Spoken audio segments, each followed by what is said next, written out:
Movie की शुरुआत में हमारे हीरो को एक कॉल आता है कि एक मर्डर हुआ है, तुम स्पॉट पे आ जाओ। पर अपना हीरो बड़े आराम से अपनी फैमिली के साथ खाना खा रहा है। वो सोचता है कि खाना खाकर स्पॉट पे जाऊंगा। हीरो के फैमिली के इम्पोर्टेंट मेंबर्स हैं उसकी माँ, उसकी पत्नी, उसकी प्यारी बेटी जो कि हीरो की जान भी है। जब हीरो मर्डर स्पॉट पे पहुंचता है तो देखता है कि घर के बाहर खूनी एकदम शांत बैठा हुआ है। वो देखने में बहुत ही डरावना लग रहा है और उसके सारे शरीर में छाले पड़े हुए हैं। जब हीरो उस घर के अंदर जाता है तो देखता है कि एक हस्बैंड और वाइफ का बहुत बेरहमी से मर्डर किया गया है। उनके शरीर में लगभग 20 से ज्यादा जगहों पर चाकू से काटा गया है। इतना ही नहीं, उनकी बॉडीज को पार्सल की तरह बांध के रखा गया है। जब हीरो पूछता है कि इनको इस तरह बांध के क्यों रखा गया है तो जवाब मिलता है कि खून कहीं और हुआ है और बाद में बॉडीज को इधर लाया गया है। फिर हीरो उस कमरे में जाता है जहाँ खून हुआ था। लगता है कि वहाँ कोई पूजा की गई थी। कौवे भी वहाँ मरे पड़े हुए हैं। देखने में वो रूम अटपटा सा लगता है। वहाँ की चीजें टूटकर बिखरी पड़ी हैं। रूम के बाहर एक अजीब सा फूल टंगा हुआ नजर आता है और लगता है वो जला हुआ है। हीरो उसे छूने जाता है पर इतने में उसे स्पॉट पर बुला लिया जाता है। वहाँ से कट करके आगे शॉट में एक जंगल दिखाया जाता है। वहाँ एक शिकारी एक हिरन को उठाते उठाते फिसल जाता है और नीचे गिर जाता है। वो नीचे गिरकर एक पत्थर से टकराकर घायल हो जाता है और बेहोश भी हो जाता है। होश आने पर वो देखता है कि एक जापानी आदमी हिरन को कच्चा चबाकर खा रहा है, बिल्कुल ऐसे जैसे कि वो आदमी ना होकर कोई कुत्ता या फिर लोमड़ी हो। शिकारी की आवाज को सुनकर वो जापानी उसे पकड़ने आता है। पास आने पर शिकारी को पता चलता है कि उस जापानी का चेहरा बहुत ही डरावना है। उसकी आंखें किसी जानवर की आंखें की जैसे हैं। चेहरे और आंखों में खून ही खून है। देखने में वो किसी डेविल जैसा लग रहा है। ये सारी बातें एक पुलिस ऑफिसर हीरो को सुनाता है। वो ऑफिसर बताता है कि उस जापानी के आने के बाद इस गांव में ऐसी भयानक हादसे हो रहे हैं। वो कहता है कि उसने भी उस जापानी को देखा है। वो इंसान नहीं भूत है, उसकी वजह से ये सब हो रहा है। ऑफिसर हीरो को बताता है कि गांव वालों का विश्वास है कि अगर उस जापानी को मार दिया जाए तो सब कुछ ठीक हो जाएगा। पर पोस्टमार्टम रिपोर्ट में लिखा है कि कोई जहरीला मशरूम खाने से उन दोनों की मौत हुई है।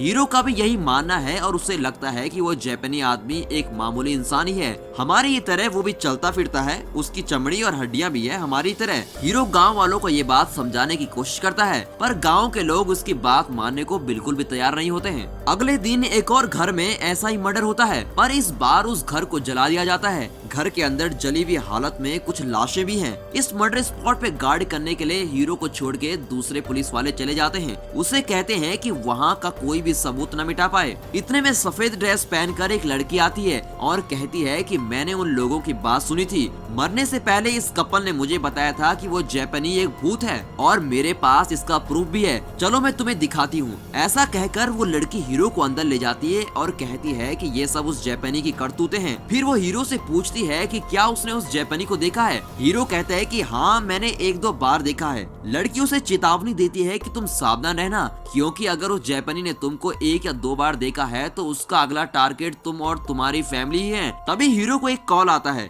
जब तक वो अपना फोन निकालता है वो लड़की अचानक गायब हो जाती है। हीरो उस लड़की को अपने आसपास ढूंढता है। इतने में घर के पीछे से कोई आवाज आती है और हीरो वहां जाकर देखता है। वहां वो जापानी एक लंगोट पहने किसी हिरन को कच्चा खा रहा होता है। ये देखकर तो हीरो बहुत ही घबरा जाता है और भागने की कोशिश करता है। तभी वो फिसल कर नीचे गिर जाता है। इसी बीच वो जापानी हीरो के बहुत पास आकर उसे छूने वाला होता है कि अचानक हीरो की नींद खुल जाती है और वो जोर से चिल्लाता है। हीरो समझ जाता है कि वो सपने में ये सब कुछ देख रहा था। घर में उसकी बेटी बीमार हो जाती है। वो पत्नी से कहता है कि मामूली सा फीवर होगा, तुम उसका ख्याल रखना। फिर वो पुलिस स्टेशन चला जाता है। वहाँ अपने फ्रेंड से बात कर रहा होता है तो उसका फ्रेंड कहता है कि इस केस में हमें कुछ पता लगाना होगा। फिर वो उस शिकारी से पूछताछ करने जाते हैं जिसने उस जापानी को हिरन कच्चा खाते हुए देखा था। शिकारी एक्सप्लेन करता है कि उसने जापानी को देखा और हिरन को कच्चा चबाते हुए भी देखा है। फिर शिकारी हीरो को उस स्पॉट पे ले जाता है जहाँ उसने जापानी को देखा था ताकि हीरो जापानी को अरेस्ट कर सके।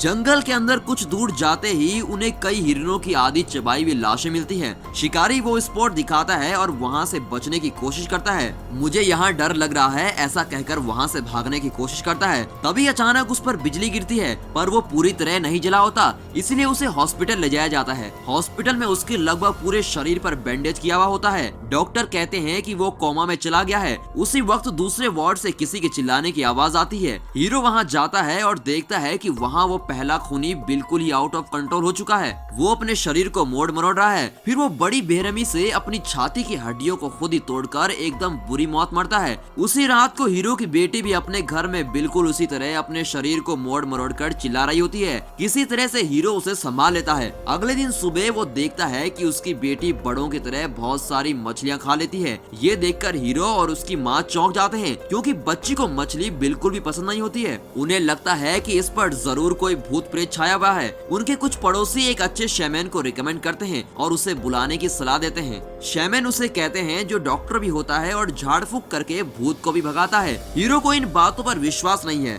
वो वापस पुलिस स्टेशन चला जाता है, जहाँ उसका फ्रेंड उसे एक डेकन से मिलाता है। प्रीस्ट बनने की जो ट्रेनिंग ले रहा होता है उसे डेकन कहते हैं। तो ये डेकन है और ये एक्सोरिस्ट बनने की कोशिश कर रहा है। ये झाड़ फूक कर सकता है, साथ ही इसे जापानीज लैंग्वेज भी मालूम है। जब हम उस जापानी से मिलने जाएंगे तो ट्रांसलेशन में भी ये काम आ सकता है। तो वो दोनों डेकन को अपने साथ ले जाते हैं। गांव के लोग उस जापानी को ही सारी भयानक घटनाओं का जिम्मेदार मानते हैं, इसलिए हीरो और उसका फ्रेंड उस जापानी से मिलने का फैसला कर लेते हैं। वो दोनों डेकन को साथ लेकर जापानी के घर जाते हैं। वहाँ जापानी नहीं मिलता, पर उसके दोनों कमरों को हीरो और उसके साथी सर्च करते हैं। उधर एक कमरे में उन सभी लोगों की फोटोज होती हैं जो कि मर गए हैं। हीरो का फ्रेंड ये बात पता लगाता है। उसी वक्त अपना हीरो दूसरे कमरे में सर्च कर रहा होता है। लगता है कि वहाँ कोई पूजा की गई थी। किसी जानवर के सर को रखकर बड़ी वायलेंट तरीके से पूजा की गई थी। अचानक वहाँ आते ही जापानी को देखकर वे सब घबरा जाते हैं। ये शायद सच में भूत ही है। ऐसा सोचकर वे वहाँ से ज्यादा पूछताछ किए बिना ही निकल जाते हैं। जब वे लौट रहे होते हैं तो हीरो का दोस्त बड़बड़ाता रहता है कि वही क्रिमिनल है, वही क्रिमिनल है। ऐसा लगता है वो किसी चीज को देखकर डर गया हो। हीरो पूछता है कि क्या बात है, तुम क्यों इतने डरे हुए हो। उसका दोस्त बताता है कि मर्डर हुए सभी लोगों की फोटो उसने उस रूम में देखी थी। यही खूनी है, इससे ज्यादा और किसी एविडेंस की जरूरत नहीं है। मैं तो 100% कहूंगा कि यही क्रिमिनल है। हीरो कहता है कि सिर्फ कुछ फोटोज के आधार पर ये नहीं साबित किया जा सकता। तब दोस्त एक शू निकाल कर दिखाता है। वो हीरो से पूछता है कि क्या तुम जानते हो ये किसका शू है। ये तुम्हारी बेटी का शू है। उस आदमी ने ये उठाकर अपने पास क्यों रखा है। मुझे लगता है कि उसका अगला टारगेट तुम्हारी फैमिली है। ये सुनकर हीरो बहुत ही नर्वस हो जाता है और घर वापस आकर अपनी बेटी से सवाल करता है, क्या तुम उस जापानी को जानती हो और क्या तुमने उससे बात की है। इन सवालों को सुनकर उसकी बेटी बहुत गुस्से में आ जाती है और चिल्लाती है कि हाँ, मैंने उससे बातें की हैं, पर इससे तुम्हें क्या। हीरो समझ जाता है कि इससे डायरेक्टली कोई बात नहीं की जा सकती। उसके सोने के बाद हीरो उसकी नोटबुक खोलकर देखता है। उसमें भूत जैसी कई ड्राइंग्स बनाई गई हैं। फिर वो देखता है कि उसकी बेटी के शरीर पर बिल्कुल वैसे ही घाव और निशान है जैसे उन लाशों पर थे। ये देखकर तो हीरो एकदम हिल जाता है और सोचता है कि अगर अभी मैं चुप रहा तो जो परिवारों के साथ हुआ है वही मेरी फैमिली के साथ भी होगा। अब उस जापानी को नहीं छोड़ना चाहिए। ये सोचकर वह डेकन को साथ लेकर उस जापानी के घर चले जाते हैं। वो उन फोटोज को तलाशता है पर उसे वो कहीं नहीं मिलते। फिर हीरो और जापानी के बीच झगड़ा हो जाता है और गुस्से में हीरो उस पूजा घर में तोड़फोड़ मचा देता है। तब एक कुत्ता उसे काटने को दौड़ता है, लेकिन उसको भी हीरो मार डालता है। फिर उस जापानी को हीरो वार्निंग देता है कि अगर 3 दिन के अंदर तुमने ये जगह खाली नहीं की तो तुम्हारी हालत भी उस कुत्ते की जैसे होगी। मैं तुम्हें जिंदा नहीं छोड़ूंगा। ये वार्निंग देकर हीरो वहाँ से चला जाता है। हॉस्पिटल में ट्रीटमेंट के बाद बच्चे की हालत नहीं सुधरती तो वो शैमन, जिसको पड़ोसियों ने रिकमेंड किया था, उसे घर बुलाया जाता है। शैमन हीरो को उसके घर के लेफ्ट साइड में रखा हुआ एक बंद मटका लाने को कहता है। उसे तोड़ने पे उसमें एक कौवा मरा हुआ मिलता है। शैमन का कहना है कि यही उनके चारों ओर मंडराती हुई दुष्ट शक्ति है। पर शैमन हीरो के घर में एक पूजा करता है और हीरो से अकेले में बात करता है। शैमन भी यही कहता है कि वो जापानी इंसान नहीं है, वो एक भूत है। वो हीरो को चेतावनी देता है कि तुम्हारी बेटी के साथ जो हो रहा है वो गांव के सभी लोगों के साथ होगा। अगर तुम ऐसे ही घटनाओं को रोकना चाहते हो तो उस जापानी को जान से मारना होगा या फिर एक बहुत बड़ी पूजा करनी होगी, पर पूजा में भारी खर्चा होगा। हीरो कहता है कि आप पैसों की चिंता मत करिए, जितने भी होंगे मैं दूंगा, बस आप पूजा करवा दीजिए। अगले दिन पूजा की तैयारियां हो रही होती है। उसी वक्त दूसरी ओर जापानी भी किसी पूजा की तैयारी कर रहा होता है, जिसके लिए वो 4 या 5 मुर्गियां भी लाता है। अगले दिन हीरो के घर में पूजा बहुत जोरों से चल रही होती है। जापानी भी अपने घर में मुर्गियों को रखकर कोई पूजा कर रहा होता है। शैमन एक लड़की की मूर्ति बनाकर उससे पूजा कर रहा है। उस मूर्ति के कुछ जगहों पर वो बड़े बड़े कील ठोकता है। वो मूर्ति पे जहाँ जहाँ कील मारता है है, हीरो की बेटी के शरीर उन्हीं जगहों पर दर्द होने लगते हैं। वहाँ जापानी के शरीर पर भी उन जगहों पर भारी दर्द होना शुरू हो जाता है और वो दर्द के मारे रेंगना शुरू कर देता है। हीरो की बेटी उससे विनती करती है कि ये पूजा रुकवा दो, वरना दर्द के मारे मैं मर जाऊंगी। ये सुनकर हीरो पूजा के बीच में जाकर किसी तरह से पूजा को रुकवा देता है। उसी वक्त जापानी रेंगता हुआ चला आ रहा है और हमें दिखाया जाता है कि उसके पीछे सफेद कपड़े पहनी हुई एक लड़की खड़ी है। उस लड़की को देखकर जापानी बिल्कुल डर रहा है। यहाँ बच्ची की हालत बहुत सीरियस हो जाती है और उसे हॉस्पिटल में एडमिट किया जाता है। तब हीरो को शैमन की एक बात याद आती है कि उस जापानी से छुटकारा पाने के लिए या तो पूजा करनी पड़ेगी या फिर उसे मार डालना होगा। पूजा तो हो नहीं पाई थी, अब सिर्फ एक ही चारा बचता है, वो था जापानी को मारना। तब हीरो कुछ गुंडों को लेकर जंगल में जाता है। वहाँ घर पर जापानी नहीं होता, पर उसके घर के पीछे ज़ॉम्बी जैसा कुछ चल रहा होता है। ये देखकर हीरो और उसके साथी डर जाते हैं। सब उसे मारने की कोशिश करते हैं, पर डेकन उसे बचाने की कोशिश करता है और कहता है कि वो ज़ॉम्बी नहीं है, उसे छोड़ दो। पर वो ज़ॉम्बी उल्टा ही डेकन को काट खाने की कोशिश करता है। सब मिलकर उस ज़ॉम्बी के सर में लोहे की एक छड़ी घुसा देते हैं। फिर भी ज़ॉम्बी उन लोगों को खाने की कोशिश करता है। कुछ देर बाद ज़ॉम्बी मर जाता है। इन सब बातों को जापानी छुपकर देख रहा होता है और जापानी को हीरो के साथी भी देख लेते हैं। जापानी को मारने के लिए सब उसका पीछा करते हैं। डर के मारे जापानी एक जगह छुप जाता है, पर वहाँ वो सफेद ड्रेस वाली लड़की खड़ी भी मिलती है। बहुत तलाश करने के बाद जब जापानी नहीं मिलता तो हीरो और उसके साथी घर लौट आते हैं। उसी वक्त दिखाते हैं कि वो सफेद ड्रेस वाली लड़की जापानी को चेस कर रही है और जापानी उससे भाग रहा है। ज़ॉम्बी के काटने से डेकन बेहोश हो जाता है। थोड़ी देर बाद हम देखते हैं कि हीरो की कार के ऊपर एक लाश गिरती है। पास से देखने पे पता चलता है कि वो कोई और नहीं, जापानी ही है। चेक करने पे पता चलता है कि उसकी सांस नहीं चल रही, वो मर चुका है। हीरो और उसके साथी फैसला करते हैं कि किसी और के देखने से पहले इस डेड बॉडी को पहाड़ से नीचे ढकेल देना होगा। लेकिन वो सोचते हैं कि ये डेड बॉडी ऊपर से गिरी कैसे। जब वो लोग ऊपर देखते हैं तो उनको कोई भी नजर नहीं आता, पर उनको वो सफेद ड्रेस वाली लड़की खड़ी मिलती है। जापानी के मरने के बाद हीरो हॉस्पिटल जाकर अपनी बेटी को दिखाता है। वो देखता है कि वहाँ उसकी बेटी बिल्कुल ठीक हो चुकी है। हीरो बहुत खुश हो जाता है और सोचता है कि उस जापानी के मरने के बाद सब कुछ ठीक हो गया है। अब डेकन हॉस्पिटल में है और उसकी आंखों के सामने कई विजुअल आ रहे हैं, जैसे कि जापानी कभी भूत बनकर और कभी इंसान बनकर आ रहा है। उसी शाम एक शॉकिंग न्यूज मिलता है कि उसका रिश्तेदार जो पुलिस वाला है और हीरो का फ्रेंड भी है, उसने अपनी फैमिली के सब लोगों का खून कर दिया है। जब डेकन उस स्पॉट पर पहुंचता है तो चकित रह जाता है, क्योंकि उसका रिश्तेदार अपनी फैमिली का खून करके वहीं पर बैठा हुआ होता है। उसके सारे शरीर पर छाले पड़े हुए हैं और वो थका हुआ लग रहा है। जापानी के मरने के बाद शैमन को भी कई विजुअल दिखते हैं। वो कहता है कि अब हम पर कोई बड़ा खतरा आने वाला है। ये बात वो किसी भी तरह हीरो तक पहुंचाना चाहता है और उसे फोन करता है, पर हीरो फोन नहीं उठाता। वो सोचता है कि मेरी बेटी तो ठीक हो गई, अब मुझे शैमन से क्या लेना। बहुत कोशिश करने के बाद भी जब हीरो फोन नहीं उठाता तो शैमन उससे मिलने के लिए उसके घर जाने का फैसला करता है। आते आते अचानक शैमन की नाक से खून निकलने लगता है। चौंक कर शैमन जब अपने लेफ्ट साइड में देखता है तो वही सफेद ड्रेस वाली लड़की वहाँ खड़ी हुई होती है। इतने में शैमन की नाक से खुले नल की तरह खून निकलता है और बहुत ज्यादा बहने लगता है। ये देखकर शैमन गिड़गिड़ाने लगता है कि मुझे छोड़ दो, बस मुझे तुम छोड़ दो, और वो वहाँ से भाग निकलता है। इसके बाद शैमन अपनी गाड़ी में गांव के बॉर्डर के उस पार जा रहा होता है। तभी अचानक उसकी कार पर कई सारी तितलियां गिरकर मर जाती हैं, जिसकी वजह से वो कार नहीं चला पाता। वो अपने पैरों से कार को ड्रिफ्ट करके रोक देता है। कार उसी रोड पर यू टर्न करके खड़ी हो जाती है। फिर शैमन गाड़ी से उतरकर देखता है, पर उसकी गाड़ी पे कोई भी तितली नहीं होती। शैमन ये समझ जाता है कि अगर मैं यू टर्न करता हूँ तो तितलियां नहीं आती, तो मुझे वापस गांव जाना होगा। इसी बीच डेकन को लगता है कि सारी मुसीबतों की जड़ वो जापानी ही है,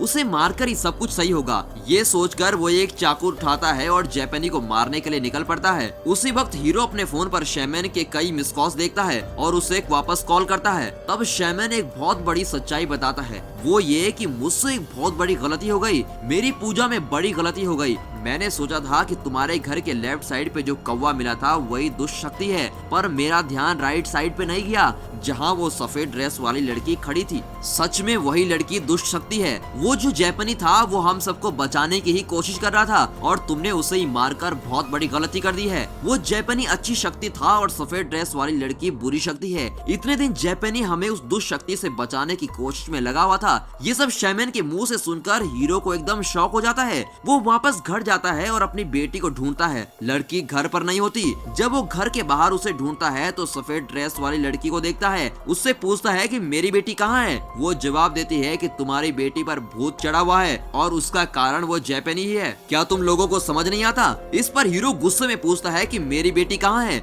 लड़की कहती है कि वो अभी तुम्हारे घर गई है। तो हीरो घर वापस जाने की कोशिश करता है, पर वो लड़की रोकती है और कुछ देर बाद जाने को कहती है। दूसरी तरफ डेकन जापानी के घर पहुंच जाता है, पर वहाँ जापानी नहीं होता। घर के बाहर एक गुफा जैसा कुछ दिखता है जिसमें रोशनी होती है। डेकन सोचता है कि जापानी जरूर उस गुफा में ही होगा और उस गुफा के अंदर जाने की कोशिश करता है। यहाँ सफेद ड्रेस वाली लड़की हीरो से कहती है कि जापानी भूत है और वो तुम्हारी पूरी फैमिली को खत्म करने जा रहा है। क्या तुमने सच में भूत को देखा है? हीरो बताता है कि उसने नहीं देखा। इस पर लड़की कहती है कि तुमने जरूर देखा है। क्या तुम्हें याद है उस जले हुए घर के पीछे से एक आवाज आई थी और तुम वहाँ गए थे? वहाँ हिरन को कच्चा खाने वाले एक आदमी को तुमने देखा और तुम डर गए थे, याद है? हीरो कहता है पर वो तो एक सपना था।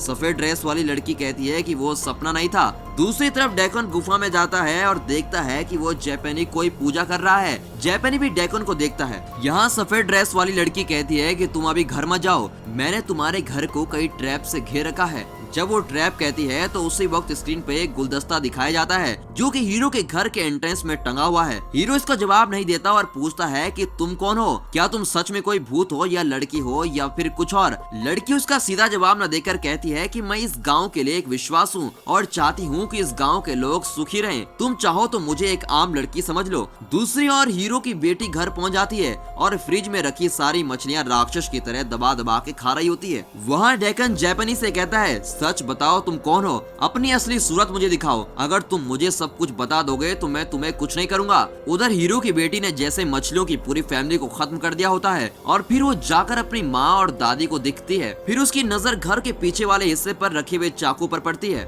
यहाँ डेकन जापानी से पूछता है कि तुम जवाब क्यों नहीं दे रहे हो? तुम क्यों नहीं कहते कि तुम डेविल नहीं हो? तंग आकर जापानी कहता है कि तुमने तो मुझे डेविल कह दिया है, फिर मैं क्या जवाब दूं? यहाँ कट करके हीरो को शैमन का कॉल आता है। हीरो कॉल अटेंड करता है तो शैमन पूछता है कि तुम कहाँ हो? घर के अंदर ही हो ना? इस पर हीरो कहता है कि नहीं, मैं उस सफेद ड्रेस वाली लड़की से बात कर रहा हूँ। शैमन चेतावनी देता है कि वो लड़की तुम्हें बहका रही है, उसकी बात में बिल्कुल भी मत आना। तुम जाओ और अपनी बेटी के पास रहो वरना बहुत बुरा हो जाएगा। तुम उस लड़की की बात में मत आना। इतने में लड़की पूछती है कि क्या वो शैमन कॉल कर रहा है? हीरो हाँ में जवाब देता है तो लड़की कहती है कि वो सब तुम्हें धोखा दे रहे हैं। शैमन और जापानी दोनों आपस में मिले हुए हैं। तुम्हारे घर में रखे गए ट्रैप्स तभी कामयाब होंगे जब घर के पीछे जो मुर्गा है वो 3 बार आवाज देगा। तब तक तुम घर के अंदर मत जाना। वहाँ जापानी डेकन से पूछता है कि अगर मैं अपने बारे में सच्चाई तुम्हें बता दूं तो क्या तुम मुझे छोड़कर चले जाओगे? यहाँ मुर्गा एक बार आवाज दे चुका है। सफेद ड्रेस वाली लड़की हीरो को वार्न करती है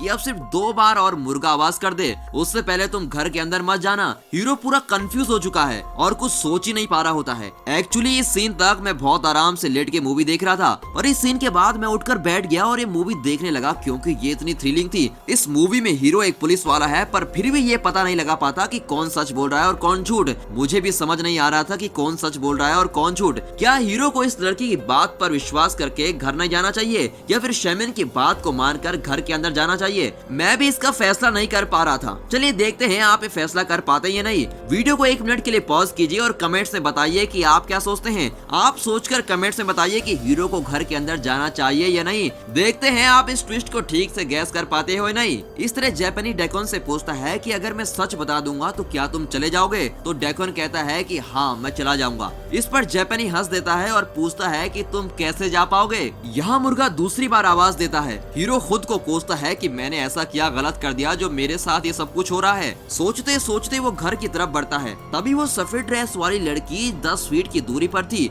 अचानक उसके पास आ जाती है और उसका हाथ पकड़ लेती है। ये देखकर हीरो को बड़ा शौक होता है। 10 फीट की दूरी से ये लड़की 1 सेकंड में मेरे पास कैसे आ गई? वो फैसला कर लेता है कि जरूर यही भूत है, पर सफेद ड्रेस वाली लड़की उससे विनती करती है कि तुम घर के अंदर मत जाओ। उधर जापानी डेकन से कह रहा होता है कि तुम्हारा इस गुफा से बाहर जाना या नहीं जाना तुम्हारे हाथ में नहीं है। किसी भी भूत के हाथ पैर ऐसे नॉर्मल नहीं होते और ना ही भूत की कोई खाल या हड्डियां होती है, पर तुम मेरे हाथ को देखो, बिल्कुल नॉर्मल है। मेरी खाल मेरी हड्डियां बिल्कुल तुम्हारे जैसा ही हैं, चाहो तो छू के देख लो। यहाँ हीरो सफेद ड्रेस वाली लड़की से कहता है कि तुम ही भूत हो और तुम ही गाँव के लोगों का खून कर रही हो। ये कहकर हीरो गुस्से में घर की ओर भागता है। तब वो लड़की जोर से नो कहकर चिल्लाती है। उस तरफ जैपनी पास रखे हुए कैमरे से डेकन की फोटो खींचता है। तब दरवाजे पर टंगा हुआ गुलदस्ता जलकर काला होने लगता है। घर के अंदर हीरो देखता है कि घर की चीजें तितर बितर पड़ी है। यही नहीं, पास के रूम से 2 बार छुरा मारने की आवाज आती है। हीरो उस रूम का एक छोटा दरवाजा खोलता है तो देखता है कि उसकी पत्नी पर चाकू से कई बार बुरी तरह से हमला किया गया है। वो लहूलुहान जमीन पे पड़ी मौत से लड़ रही है। ये देख हीरो से सहा नहीं जाता और वो चीख कर रोने लगता है। जब वो दूसरी ओर मुड़ता है तो देखता है कि उसकी बेटी हाथ में चाकू लिए खड़ी है। इतना कुछ हो जाने के बाद वो अपनी बेटी को प्यार से अपने पास बुलाता है। इसके साथ ये सीन कट हो जाता है। इस तरफ हमें उस जैपनी की असली सूरत दिखाई जाती है।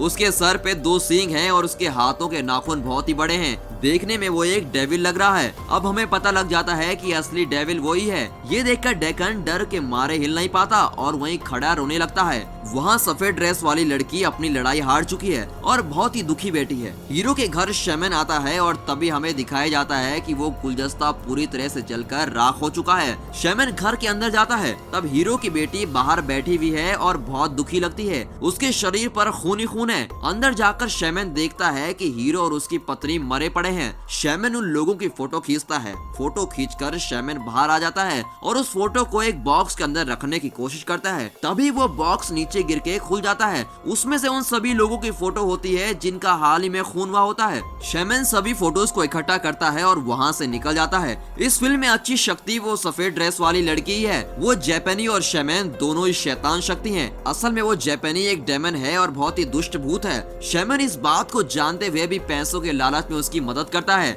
जब हीरो के घर में शैमन पूजा कर रहा होता है और लड़की की मूरत पर कील ठोक रहा होता है, उस वक्त सिर्फ हीरो की बेटी को ही दर्द हो रहा था। उस जैपनी को जो पीड़ा हो रही थी वो उस सफेद ड्रेस वाली लड़की की वजह से हो रही थी। ये बात हमको बाद में स्क्रीन पे दिखाया जाता है। जब शैमन अपनी कार में गाँव के बाहर जा रहा होता है तो उसकी कार पर मरी हुई तितलियां गिरी थी। ये भी उस जैपनी का ही काम था क्योंकि वह शैमन को वापस गाँव के अंदर लाना चाहता था। शैमन ये बात जान गया था और इसीलिए गाँव लौट आया। वापस आने पर प्लान के मुताबिक वो सभी को मरा हुआ देख सभी की फोटो लेकर जैपनी को दे देता है। ये फिल्म ऐसे ट्विस्ट के साथ एंड होती है कि आपने सोचा भी नहीं होगा। ये वीडियो दोबारा देखिए, आपको ऐसी बातें समझ में आ जाएंगी जो शायद आपने पहली बार में मिस कर दिया हो। कमेंट्स में बताइए कि आपको ये मूवी कैसी लगी। अगर ये मूवी आपको अच्छी लगी तो लाइक कीजिए और आप सोचते हैं कि ये मूवी किसी और को भी पसंद आएगी तो उसके साथ शेयर भी कीजिए और हमारे चैनल को सब्सक्राइब करना मत भूलिए। And finally thanks for watching.